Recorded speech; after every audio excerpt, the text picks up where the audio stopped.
தீபம் செய்திகளை உடனுக்குடன் தெரிந்து கொள்ள தீபம் செய்தி சேனலை சப்ஸ்கிரைப் பண்ணுங்க, பெல் பட்டனை கிளிக் பண்ணுங்க.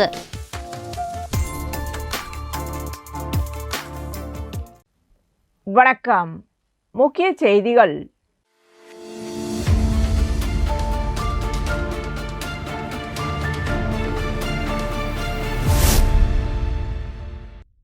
டெல்லி டாக்கட்டோரா ஸ்டேடியத்தில் நடைபெற்ற ஆல் இந்தியா இன்டர்நேஷனல் கராத்தே சாம்பியன்ஷிப்பில் புதுச்சேரியை சேர்ந்த ஷரத் மற்றும் அதீப் ஆகியோர் தேசிய பதக்கங்களை வென்று மாநிலத்திற்கு பெருமை சேர்த்துள்ளனர். முன்னதாக பெங்களூரில் நடந்த தென்னிந்திய சாம்பியன்ஷிப்பில் பதக்கம் வென்று இன்டர்நேஷனல் போட்டியிலும் சிறப்பாக செயல்பட்டனர். ஷரத் வெள்ளிப் பதக்கம், அதீப் வெண்கலப் பதக்கம். தேசிய மாவட்ட சாதனைக்கு பின் இரு வீரர்களும் புதுச்சேரி முதல்வர் ரங்கசாமி மற்றும் அமைச்சர் நமச்சிவாயத்தை சந்தித்து வாழ்த்துக்களை பெற்றனர். இவர்களுக்கு பயிற்சி வழங்கியவர் தேசிய பதக்கத்தாரரும் world and Asian karate federation judge ஆன ரென்ஷி கரம் சந்த். நாடு முழுவதும் வட, தென், கிழக்கு, மேற்கு, வடகிழக்கு மண்டலங்களிலிருந்து தேர்ந்தெடுக்கப்பட்ட சிறந்த வீரர்கள் பங்கேற்ற போட்டியில் ஷரத் மற்றும் அதீப் ஆகியோர் தேசிய பதக்கங்களை வென்று புதுச்சேரிக்கு சிறப்பான இடத்தை பெற்று தந்துள்ளனர்.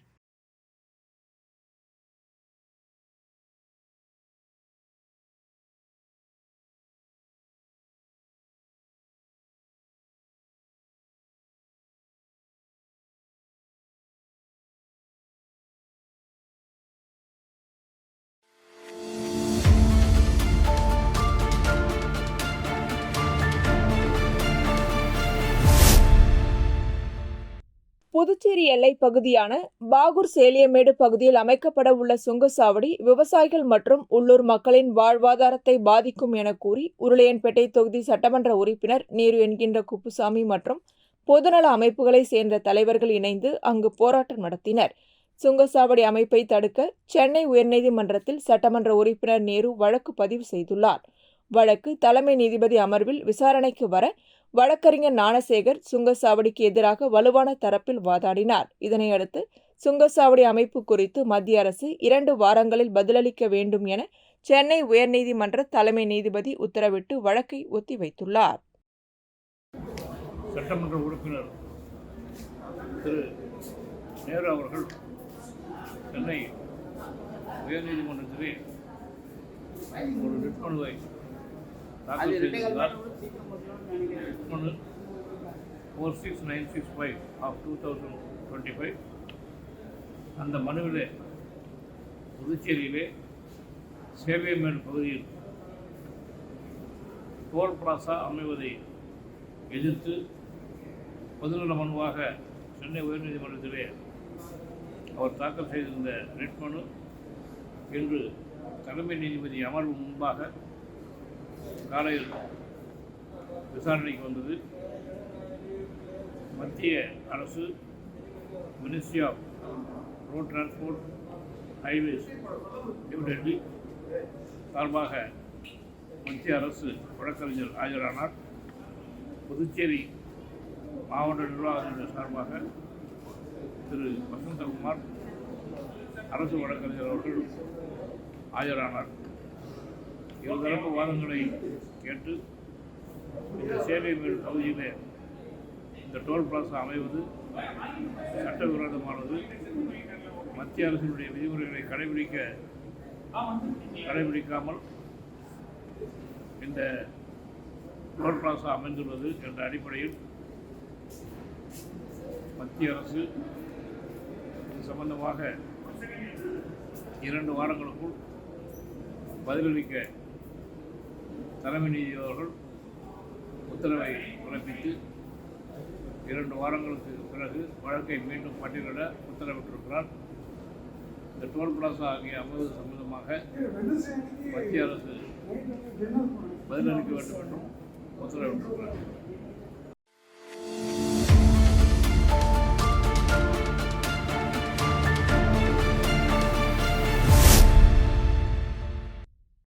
புதுச்சேரி பாரதிய ஜனதா கட்சி சார்பில் பிறமொழி பேசும் சமுதாய தலைவர்கள் மற்றும் மக்களுடன் கலந்துரையாடல் கூட்டம் தனியார் உணவகத்தில் நடைபெற்றது. பாஜக மாநில தலைவர் ராமலிங்கம் தலைமையில் மாநில பொறுப்பாளர் நிர்மல்குமார் சுரானா முன்னிலையில் நிகழ்ச்சி நடைபெற்றது. கூட்டத்தில் உள்துறை அமைச்சர் நமச்சிவாயம், சட்டப்பேரவைத் தலைவர் எம்பலம் செல்வம், அமைச்சர் ஜான்குமார் உள்ளிட்டோர் கலந்து கொண்டு உரையாற்றினர். நிகழ்ச்சியை முன்னாள் சட்டமன்ற உறுப்பினர் அசோக் பாபு, மாநில துணைத் தலைவர்கள் ரத்னவேல், ரவிச்சந்திரன், சிகர் ஜெயின், மகாவீர் சர்மா, பார்த்தா ஹரிஹரன், பிரகாஷ் ஆகியோர் இணைந்து ஏற்பாடு செய்திருந்தனர். கலந்துரையாடலில் 2026 சட்டப்பேரவை தேர்தலில் தேசிய ஜனநாயக கூட்டணிக்கு ஆதரவு அளிக்க மக்கள் ஒருங்கிணைந்து செயல்பட வேண்டும் என கேட்டுக் கொள்ளப்பட்டது. புதுச்சேரியின் வளர்ச்சிக்காக பிரதமர் நரேந்திர மோடி செயல்படுத்தி வரும் திட்டங்கள் மற்றும் NDA அரசின் முன்னேற்ற நடவடிக்கைகள் விளக்கப்பட்டன. 2016-2021 திமுக காங்கிரஸ் ஆட்சியில் புதுச்சேரி முன்னேற்றத்தில் பின்னடைவு ஏற்பட்டதாகவும் மாநிலத்தை மீண்டும் வளர்ச்சி பாதைக்கு கொண்டு வர NDA ஆட்சி அவசியம் என தலைவர்கள் வலியுறுத்தினர். பிறமொழி பேசும் மக்கள் புதுச்சேரி வளர்ச்சிக்காக வழங்கும் பங்களிப்பை பாராட்டி எதிர்கால வளர்ச்சி திட்டம் அவர்களின் தொடர்ந்த பங்கேற்பு முக்கியமானது என கூறப்பட்டது.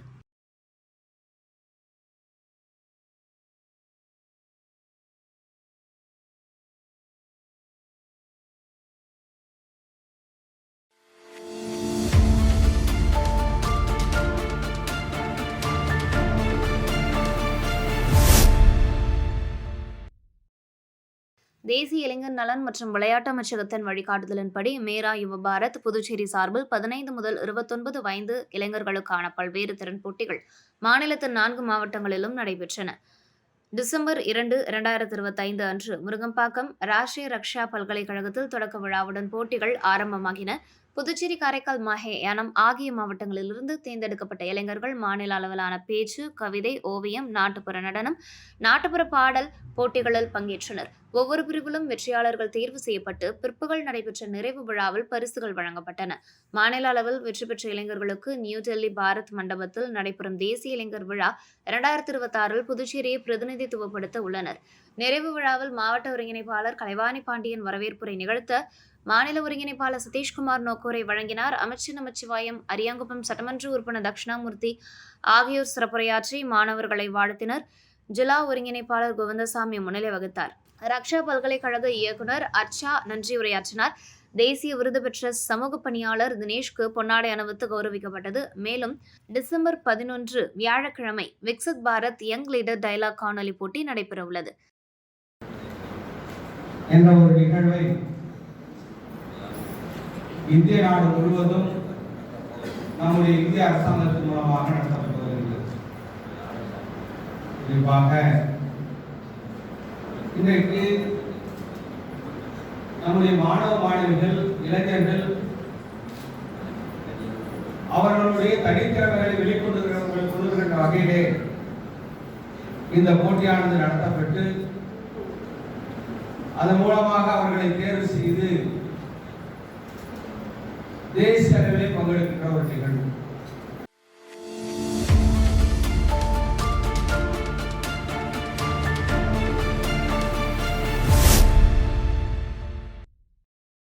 புதுச்சேரி திருபுவனை சட்டமன்ற தொகுதிக்குட்பட்ட மதகடிப்பட்டு அரசு ஆரம்ப பள்ளி அருகில் புதுச்சேரி அரசு சுகாதாரம் மற்றும் குடும்ப நலத்துறையின் சார்பில் பொதுப்பணித்துறையின் சிறப்பு கட்டிட கோட்டம் 1 மூலம் ரூபாய் 52.41 லட்சம் செலவில் கட்டப்படும் புதிய துணை சுகாதார நிலையம் கட்டுமான பணிக்கான பூமி பூஜை நடைபெற்றது. அதனைத் தொடர்ந்து நல்லூர் கிராமத்தில் ஆதிதிராவிடர் மற்றும் பழங்குடியினர் நலத்துறை நிதியில் ரூபாய் 24.40 லட்சம் செலவில் மாரியம்மன் கோவில் எதிரே உள்ள பழைய அங்கன்வாடி கட்டிடம் அகற்றப்பட்டு புதிய அங்கன்வாடி மையம் கட்டும் பணிக்கான பூமி பூஜை நிகழ்ச்சி நடைபெற்றது. இவ்விழாவிற்கு திருபுவனை சட்டமன்ற உறுப்பினர் அங்காளன் தலைமையேற்று பூமி பூஜை செய்து கட்டுமான பணிகளை தொடங்கி வைத்தார். இந்நிகழ்ச்சியில் பொதுப்பணித்துறை செயலர் முத்தம்மா, சுகாதாரத்துறை செயலர் ஜெயந்த்குமார், பொதுப்பணித்துறை தலைமை பொறியாளர் டாக்டர் வீரவேல், சுகாதாரத்துறை இயக்குநர் டாக்டர் செவ்வேல், சிறப்பு கட்டிட கோட்டம் 1 செயற்பொறியாளர் கோபி, சுகாதாரத்துறை துணை இயக்குநர் ஷாமி முனிஷா பேகம், உதவி பொறியாளர் அப்துல் நாசர், இளநிலை பொறியாளர் ஜோதி, மனாடிப்பட்டு கொம்யூன் பஞ்சாயத்து ஆணையர் ராஜன், உதவி பொறியாளர் மல்லிகார்ஜுனன், இளநிலை பொறியாளர் பாஸ்கரன், திருபுவனை அரசு ஆரம்ப சுகாதார நிலைய மருத்துவ அதிகாரி டாக்டர் ஐஸ்வர்யா, ஒப்பந்ததாரர் வரதராசு, அங்கன்வாடி மைய பொறுப்பாளர் தனலட்சுமி, அங்கன்வாடி உதவியாளர் லட்சுமி, JCM மக்கள் மன்ற திருபுவனை தொகுதி தலைவர் ரவிக்குமார், துணைத் தலைவர் அருள்மணி, நிர்வாகிகள், கிராம பிரதிநிதிகள், பொதுமக்கள் பலர் கலந்து கொண்டனர்.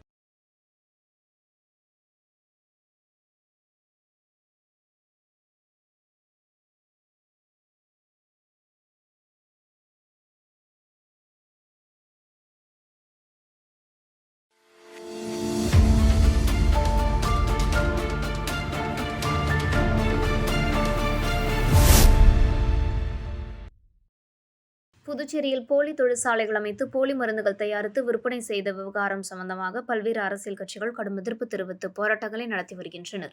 இந்நிலையில் புதுச்சேரி மாநில BJP தலைவர் ராமலிங்கம் தலைமையில் லோக் நிவாசில் ஆளுநர் கைலாசநாதனை சந்தித்து மனு அளித்தனர். அந்த மனுவில் புதுச்சேரியில் போலி மருந்து விவகாரத்தை சிபிஐ விசாரணைக்கு பரிந்துரை செய்து சம்பந்தப்பட்டவர்களின் மீது கடுமையான நடவடிக்கை எடுக்க வேண்டும் என குறிப்பிடப்பட்டிருந்தது. பின்னர் செய்தியாளர்களை சந்தித்த ராமலிங்கம், புதுச்சேரியில் போலி மருந்து விவகாரம் தொடர்பாக பல கோடி ரூபாய் மோசடி நடந்துள்ளது. போலி மருந்துகளை விற்று மக்களின் உயிர் மீது விளையாடி இருக்கிறார்கள். இதில் கூட்டு சதியில் ஈடுபட்டுள்ளார்கள். எனவே போலி மருந்து விவகாரத்தை சிபிஐயிடம் ஒப்படைக்க வேண்டும் என ஆளுநரை சந்தித்து மனு அளித்துள்ளதாகவும், தொடர்ந்து விசாரணை செய்து ஆளுங்கட்சி எதிர்க்கட்சி என பாரபட்சமின்றி அவர்களின் சொத்துக்களை பறிமுதல் செய்ய வேண்டும் என ராமலிங்கம் கேட்டுக்கொண்டார். சட்டத்தின் வரையறைக்குள் கொண்டு வர முயற்சித்துக் கொண்டிருக்கிறார்கள். ஆனால் நாங்கள் அது மட்டும் போதாது, சிபிசிஐடி என்கொயரி மட்டும் போதாது, இன்னும் பெரிய அளவில் எந்த மாஃபியாக்கள் தொடர்பில் இருந்தால் கூட அவர்களை சட்டத்தின் முன்னே நிறுத்த வேண்டும் என்ற காரணத்திற்காக சிபிஐ விசாரணை எங்களுடைய பாரதிய ஜனதா கட்சி எங்களுடைய கட்சி சார்பாக நாங்கள் கேட்கிறோம். சிபிஐ வளையத்தில் கொண்டு வந்து யார் தப்பினாலும் அவளை தண்டனைக்கு உட்படுத்த வேண்டும் என்று நாங்கள் கேட்டோம். அதற்காக கவர்னரை அணுகி அதற்கான வேண்டுகோளை விடுத்தோம்.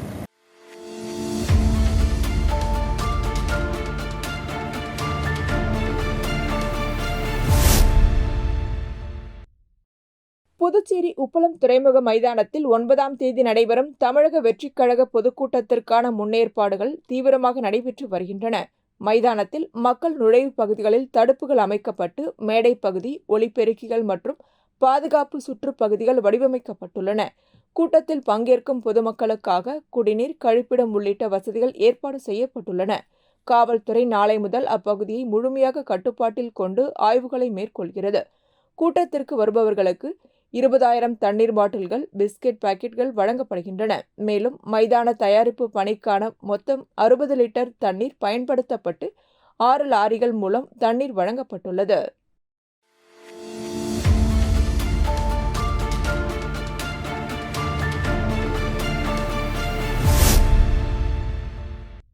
புதுச்சேரி மாநில காங்கிரஸ் தலைவர் மற்றும் நாடாளுமன்ற உறுப்பினர் வைத்திலிங்கம், முன்னாள் முதல்வர் நாராயணசாமி, சீனியர் துணைத் தலைவர் மற்றும் ஏஐசிசி ஒருங்கிணைப்பாளர் தேவதாஸ் தலைமையில் முத்திரைப்பாளையம் காந்தி திருநல்லூரில் உள்ள ஸ்ரீதேவி கருமாரியம்மன் கோவிலில் 2026 ஆண்டிற்கான தினசரி கேலண்டர் பூஜை செய்யப்பட்டது.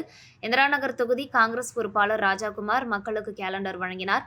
நிகழ்ச்சியில் வட்டார காங்கிரஸ் தலைவர் சோமசுந்தரம், மூத்த தலைவர் கோபால், மத்திய மாவட்ட துணைத் தலைவர் தேவன், ரங்கநாதன், துளசிக்குமார், சுரேஷ்குமார், ராமமூர்த்தி, சதீஷ், சங்கர், ரவிக்குமார், மகிழா காங்கிரஸ் மற்றும் இளைஞர் காங்கிரஸ் நிர்வாகிகள் உள்ளிட்ட பலரும் கலந்து கொண்டனர்.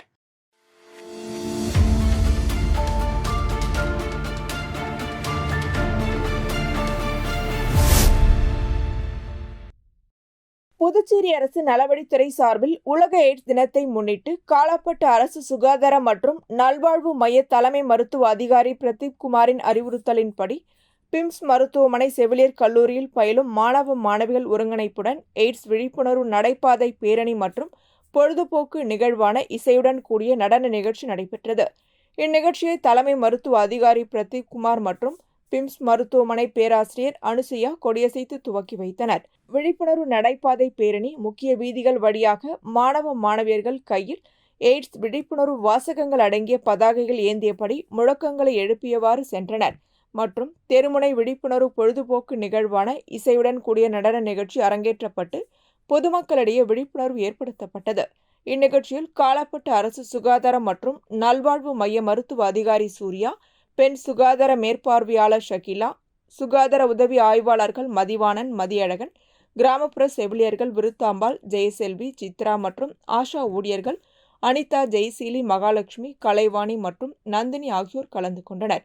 இந்நிகழ்ச்சிக்கான ஏற்பாட்டினை பிம்ஸ் மருத்துவமனை செவிலியர் கல்லூரி பேராசிரியர்கள் ராஜலட்சுமி, பத்மபிரியா மற்றும் தேசிய மாணவர் படை ஒருங்கிணைப்பாளர் ஹேமாவதி ஆகியோர் செய்திருந்தனர்.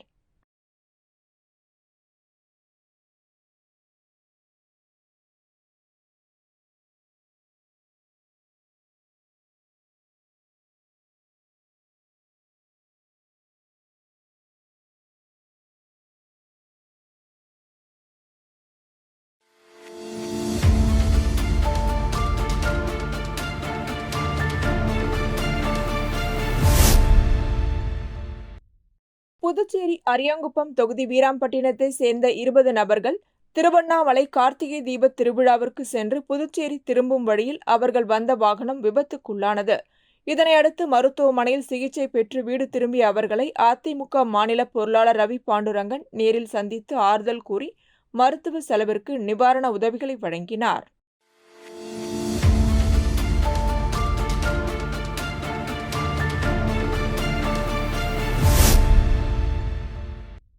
அன்னை சோனியா காந்தி பிறந்த நாளை முன்னிட்டு வட்டார தலைவர்கள் ராஜ்மோகன் மற்றும் ஜெரால்டு தலைமையில் வைத்திக்குப்பம் பகுதியில் நடைபெற்ற நிகழ்ச்சியில் சிறப்பு விருந்தினர்களாக பிரதேச காங்கிரஸ் கமிட்டி தலைவர் மற்றும் பாராளுமன்ற உறுப்பினர் வைத்திலிங்கம், முன்னாள் முதல்வர் நாராயணசாமி ஆகியோர் கலந்து கொண்டனர்.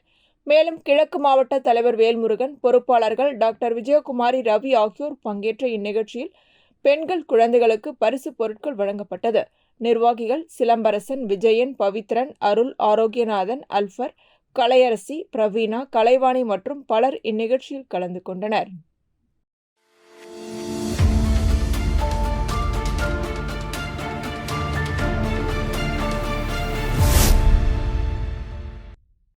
புதுச்சேரி மாநிலம் முள்ளோடை பகுதியில் செயல்பட்டு வரும் தனியார் பள்ளியில் புதுச்சேரியில் படித்த பட்டதாரிகளுக்கான வேலைவாய்ப்பு முகாம் நடைபெற்றது. இம்முகாம் ஜேசிஎம் நிறுவன தலைவர் சார்லஸ் மார்டின் ஏற்பாட்டில் ரீகன் ஜான்குமார் தலைமையில் நடைபெற்றது. இந்த வேலைவாய்ப்பு முகாமில் மொத்தம் 9 தொழில் நிறுவனங்கள் பங்கேற்றன. இதில் 150க்கும் மேற்பட்ட பட்டதாரி மாணவ மாணவிகள் நேர்காணலில் பங்கேற்றனர்.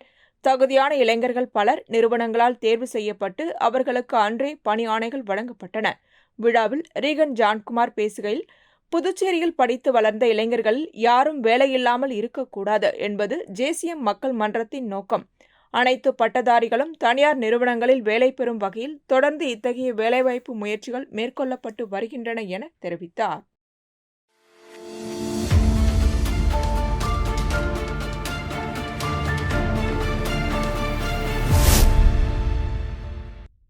அதிமுக மாநில பொருளாளர் ரவி பாண்டுரங்கன் அரியாங்குப்பம் தொகுதிக்குட்பட்ட அனைத்து பகுதிகளிலும் உள்ள பொதுமக்களுக்கு பல்வேறு நலத்திட்ட உதவிகளையும் ஆலயங்களுக்கு நிதி உதவியும் வழங்கி வருகிறார்.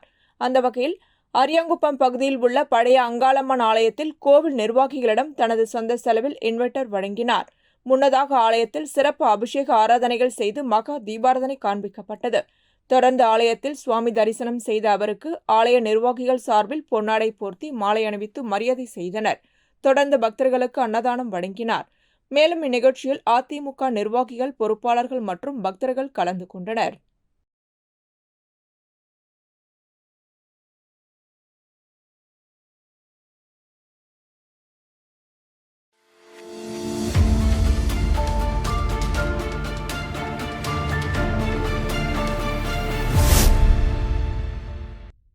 புரட்சியாளர் அண்ணல் அம்பேத்கர் அவர்களின் நினைவு நாளை முன்னிட்டு திருமாவளவன் வழிகாட்டுதலின்படி பாகூர் கொம்யூன் ஆதிங்கம்பட்டு முகாம் சார்பில் நினைவேந்தல் நிகழ்ச்சி நடைபெற்றது. நிகழ்ச்சி முதலில் கட்சிக்கொடி ஏற்றத்துடன் தொடங்கியது.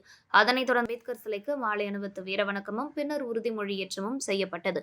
கொடியேற்றம், மாலை அணிவித்தல் மற்றும் உறுதிமொழி நிகழ்வை கட்சியின் துணை பொதுச் செயலாளர் பாவானந்த் செய்து வைத்தார். நிகழ்ச்சிக்கு முகாம் செயலாளர் மெய்யரசு தலைமையேற்றார். தொகுதி செயலாளர் ஈழவேந்தன் ராசப்பன், ஆண்டவன், யாக்கன், ஈழன் ஆகியோர் கலந்து கொண்டனர். தமிழ் உரிமை இயக்கத்தின் மாநில பொறுப்பாளர்கள் ஐயப்பன், தமிழழகன், கிராம நிர்வாகிகள் ராஜாராம், சசிகுமார், ராஜாமணி, நாகராஜ், அரங்கநாதன், பெருமாள், முருகவேல், கார்த்தி, விஸ்வநாதன் உள்ளிட்ட முகாம் உறுப்பினர்கள், பெண்கள் மற்றும் பெரியவர்கள் என பலர் பங்கேற்றனர். இத்துடன் செய்திகள் நிறைவடைகின்றன. வணக்கம்.